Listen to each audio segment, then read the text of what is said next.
Good morning. I am joined by Captain Kevin Riley of the New York State Police. I'm sure you all know Captain Umbrino for major crimes behind me here, and First Assistant District Attorney Perry Duckles. I'm going to start this morning a little differently. Usually at the end I take questions from the media. I'd like to know, and I'm going to ask, we'll see who's brave enough to volunteer. Who generally knows the population of the city of Rochester? Anybody? 210,000. 210,000. Out of the 210,000, there's about 700 if I were fully staffed. Right now there's about 600 people that run towards gunfire. The rest run away from it.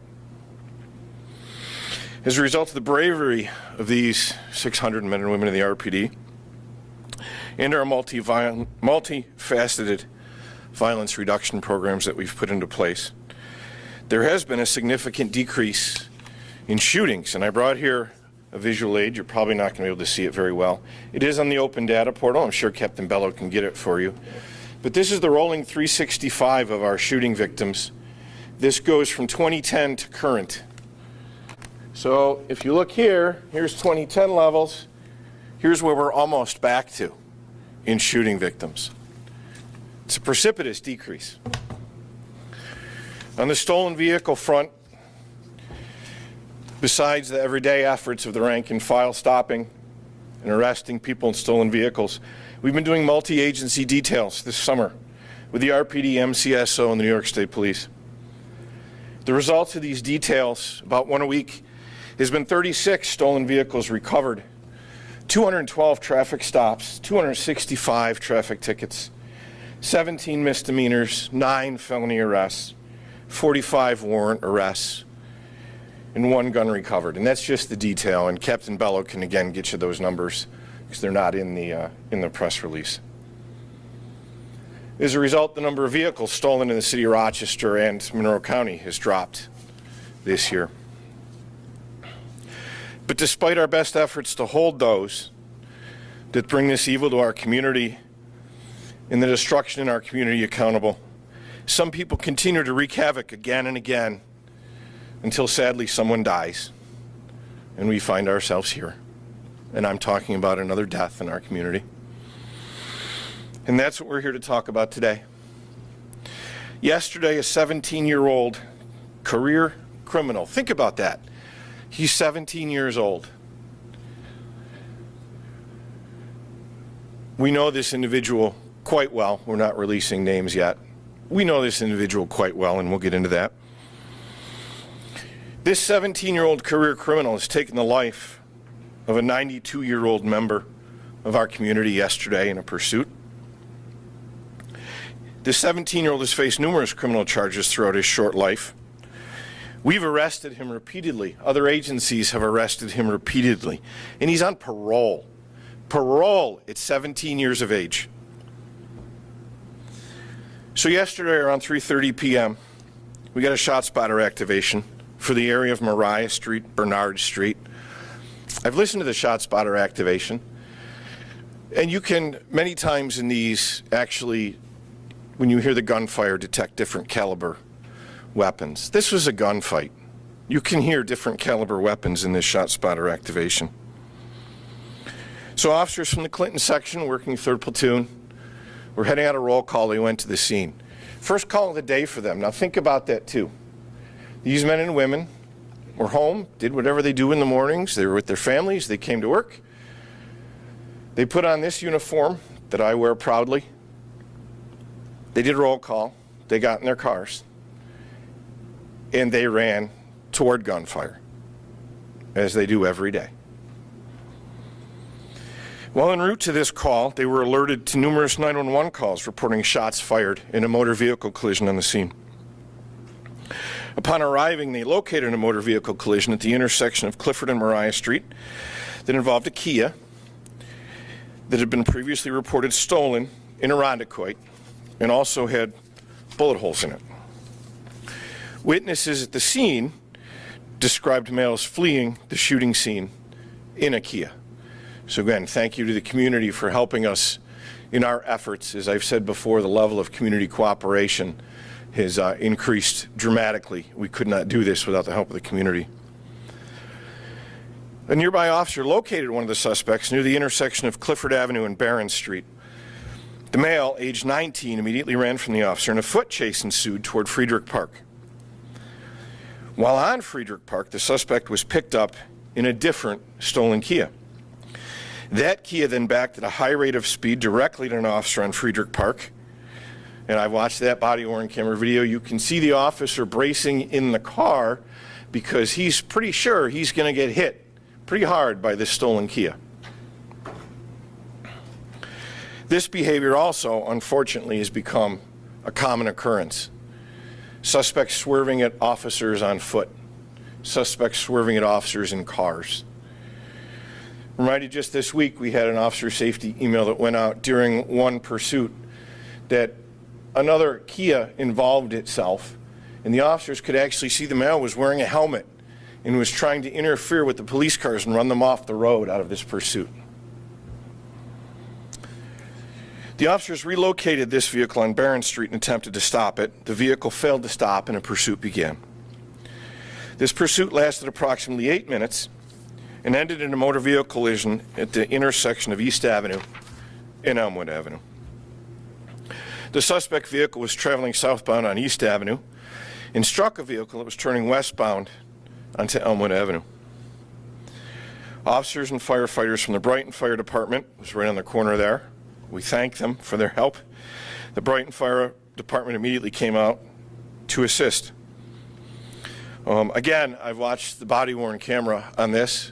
You see the officers approach the suspect car. You see the officers take the suspects into custody as they were trained, and immediately, as soon as the handcuffs go on, you hear them talking to each other about assessing the medical condition of these suspects, placing them in the recovery position, making sure they're breathing, calling for ambulances. And then you hear the officer, one of the officers, directing another responding officer to go check on the condition of the victim in the vehicle that was struck. Sadly, the operator of the other vehicle was 92-year-old Thomas Chase of Brighton, and he was killed in a collision. I didn't know anything about Thomas then. I've come to learn through Captain Umbrino, who's met with the family or talked to the family, that 92-year-old Thomas Chase was a graduate of the Eastman School of Music. He was an active volunteer across our community. He leaves behind a devastated family that is left to pick up the pieces because, once again, teenagers are driving around recklessly in a stolen vehicle. I didn't know Mr. Chase. I went to the scene. Commander Dessain had already done an excellent job of scene management, had things well in hand. So I did what I always do. I went and I checked on my officers involved. And 2 officers were over by Mr. Chase's car. I checked on my officers, gave him a hug, and I went over to Mr. Chase's car. I've been doing this 32 years. I've seen a lot of things. Mr. Chase was there still in his car, covered with a blanket. He said the Lord's Prayer for Mr. Chase because no one was there with him. No one but us. There were 3 teenagers in the suspect Kia at the time of the collision. The initial 19-year-old male that ran from the officers and a 17-year-old driver and an 18-year-old passenger. They were all transported to Strong Hospital with serious but non-life-threatening injuries. As the investigation continued, officers located evidence of a 9mm handgun being fired on Bernard Street. Additionally, a loaded 9mm ghost gun, or a non-registered, non-serial number handgun, was located on Alphonse Street. That gun was discarded by the 19-year-old male while he was running from the officers. The New York State Police assisted us with both the pursuit and are providing their collision reconstruction unit at the crash site. All 3 of the teens remain hospitalized. We are currently working with the District Attorney's Office regarding the appropriate charges. Thankfully, no first responders were physically injured. But we know these officers are going to carry the memories of this critical incident with them for the rest of their lives. It should be noted, as I mentioned earlier, this 17-year-old male driver is currently on parole for burglary. So everyone remember last year the Kia smash and grabs the media sensation, the cars breaking in, the smash and grabs. It's our guy. He was arrested for 12 burglaries across the city of Rochester in 2023, in which he utilized a stolen vehicle to crash into storefronts and steal from them. Despite significant injuries from the crash, he was still able to lie to the officers about his identity. He claimed he was his 13-year-old younger brother in an effort to conceal his criminal history from us at the scene. I might add, I don't have it in my notes, but I found in the elevator on the way down. He was arrested 3 weeks ago in a stolen car from Frank. A stolen car in a chase in Erie County. In July, the 18-year-old passenger was arrested in a nearby town for charges related to a stolen vehicle. The investigation into this incident is ongoing by both the Major Crimes Unit. So the Major Crimes Unit will handle the criminal charges into these 3 suspects in the Kia. The New York State Attorney General's office will be investigating the circumstances of the pursuit, and as they do in any critical incident. So the Attorney General's office will be handling that investigation. As always, there will be a professional standards section internal review of our policies, procedures, our chase. Initially, after a cursory review from everything yesterday, I see no violations of our pursuit policy. Anyone with information from the scene, and it was a very chaotic scene yesterday, so we're still working to put things together. We could always use more witnesses, more help. It's encouraged to call the Major Crimes Unit at 428-7157 or email majorcrimes@cityofrochester.gov.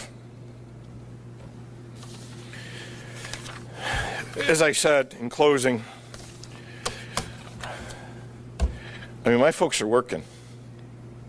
We're working. Something isn't working. By the time we're arresting these folks, it's usually too late. They're already involved. But at the time of arrest, should be a chance for them to change their lives. Or, if they're unwilling to change their lives, there's consequences. Men and women of the Rochester Police Department are fighting for the citizens of this community every day. I'll open up to questions. Chief, what would you suggest is the change we need? I'm not here to solve society's problems. I can tell you. But what would you do? If you could change something, you would change what? Well, there needs to be apparently some cultural changes where it's okay for some folks to think that this behavior is all right because they saw it on the internet. And again, I'm not painting with a broad brush. Not all folks. This is a small percentage. But this small percentage radically affects our community. So at some point in these young folks' lives, I would think there would be someone out there that would be able to identify that they're going down the wrong road, and some intervention and some help and some programs. There's all kinds of resources out there. What are we missing? I don't know. That's not my realm.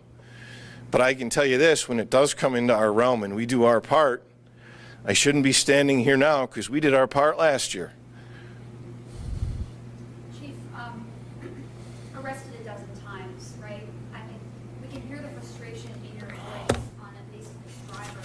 Just talking about the system right now, I mean, to have it end so tragically like this, but to have a suspect who is a repeat offender in so many different ways, I mean, how do you evaluate the system as it stands in this case? Everyone seems to play the blame game. The judges will tell you they have no choice. The legislatures will tell you the judges have a choice. I don't know. You have to look at it on a case-by-case basis. Sometimes it's a mixture of both, but I can tell you clearly it's a failure that's not ours. Chief, you said that based on your preliminary observation, there was no violation of the chase policy. Which Correct. is a detailed policy. Yes. I wonder if the circumstances yesterday are going to at least prompt some kind of review on what you did. Well, yeah, we can always do things better. No doubt. You know, we review everything that we do, and we always strive to do better. So, of course we will. But, you know, for what I see from yesterday, it was within the guidelines that these officers were given. So Do you believe Mr. Chase is a homicide victim? I'll let Captain Barino speak to the possible charges that are on the table. So we're working very closely with the district attorney's office. There's obviously several different charges that could be levied against him. In order for a murder second, you need to show depraved indifference to human life. A manslaughter, it's a different level. So that's something that we're currently working with the district attorney's office. We're looking at it very closely, and we strongly believe that the suspect needs to get charged with the appropriate charge, whatever that may be. So I don't want to speak prematurely, but yeah, Mr. Chase was killed. He was killed. All right, thank you, everyone.